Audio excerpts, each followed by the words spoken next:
Assalomu alaykum. Men hozir sizlarga Telegramda qanday qilib xabarga link ulash va videoga qanday qilib timeline qo'shishni o'rgatmoqchiman. Buning uchun biz misol uchun qilinadigan ishlar ro'yxatida mana shu xabarni linkini olmoqchi bo'lsam, MacBookda bu bir marta bosiladi. Ikkita barmog'imiz bilan bir marta mishkani bossak, mana bunaqa o'ynab chiqib keladi. Copy message link bossak, mana shu xabarni linkini biz copy qilib olamiz. Keyin demak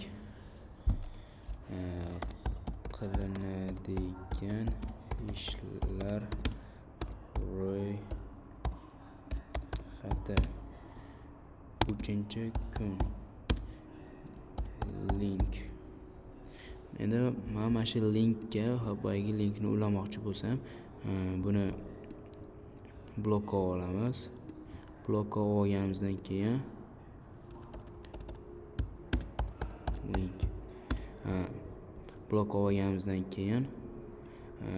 comment uni bossak ham bo'ladi yoki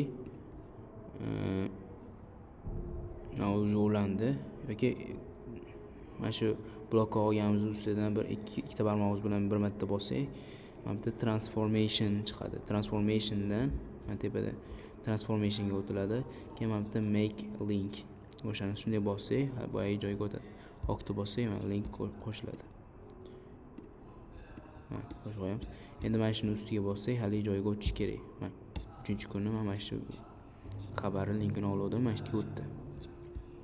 Endi videoga qanday qilib timeline qo'shishni o'rgatmoqchiman.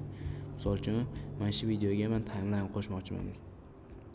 Buning uchun agar bu videoni siz tashlagan bo'lsangiz, bunday qilib edit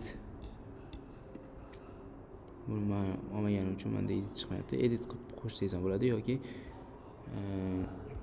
o'zi qo'shib mana bu yerga yozsangiz ham bo'ladi. Misol uchun 0:00 misol uchun 20-sekundda nima degan? Kirish misol uchun 30-sekundda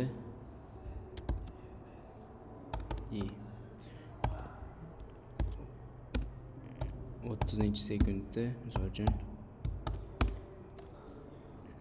link ulash deb qo'ysak, buni tashlaganimizda mana shuni ustiga bossak 20-sekundga o'tib Afaviy 12 million tur 20-sekundga o'tdi. Mana sal xato ketib qoldi. Edit qilib 50-sekund. 50-sekundda 50-sekund shunday bossak, masofaviy 12 million soat o'tib qoladi. Video shundan iborat edi. Rahmat, salom.